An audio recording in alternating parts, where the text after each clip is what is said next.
Zee 24 तास एक पाऊल पुढे। पार्टी ड्रग्ज म्हणून वापरण्यात येणाऱ्या औषधांची निर्मिती केल्याचं महाराष्ट्रातही उघड झालं होतं।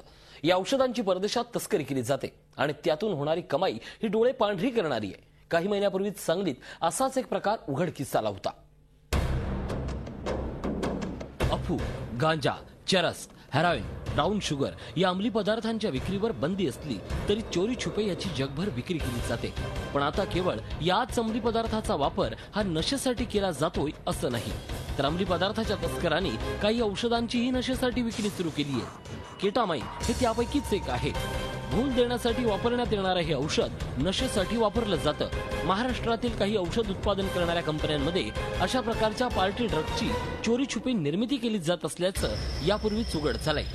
कर्जात बुडलेल्या कंपन्या अशा प्रकारचे उद्योग करत असून झटपट पैसा कमवण्याच्या उद्देशातून या पार्टी ड्रग्ज उत्पादन त्यांच्याकडून केलं जातं। काही औषध उत्पादन करणाऱ्या कंपन्यांकडे अशा प्रकारच्या औषधांचं मर्यादित प्रमाणात उत्पादन करण्याचा परवाना असतो, पण ते मर्यादापेक्षा जास्त औषधांचं उत्पादन करतात आणि पुढे अंमली पदार्थाच्या तस्करांना त्याची गुपचूपपणे चढ्या दराने विक्री केली जाते।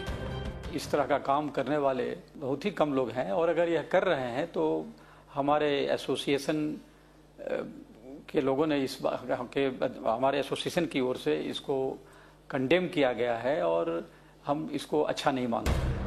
नशेच्या या व्यापारात केवळ डबघाईस आलेल्या औषध उत्पादक कंपन्याच नाही, तर काही सुस्थितीत असलेल्या कंपन्याही मागे नाहीत। अलीकडच्या काळात सांगलीतील एका औषध उत्पादक कंपनीवर मारलेल्या छाप्यात ही बाब उघड झाली होती। DRI या कंपनीच्या वेगवेगळ्या गोदामांवर छापे मारून 250 किलो केटामाइन जप्त केलं होतं। अशा प्रकारच्या कारवायांना लगाम लावण्यासाठी कस्टम आणि DRIनं अंमली पदार्थ विरोधी कायद्याअंतर्गत गुन्हे दाखल करण्यास सुरुवात केली आहे। हमारी जैसी एक स्पेशल ड्राइव जारी है, हम काफ़ी विग्रेसली कर रहे हैं। हम जब तक करते रहेंगे जब तक ये we are completely sure about it कि ये बॉम्बे से बंद हो रहा है।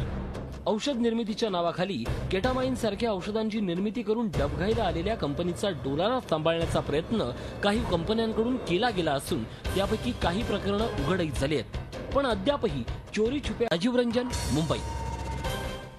झी 24 तास एक पाऊल पुढे।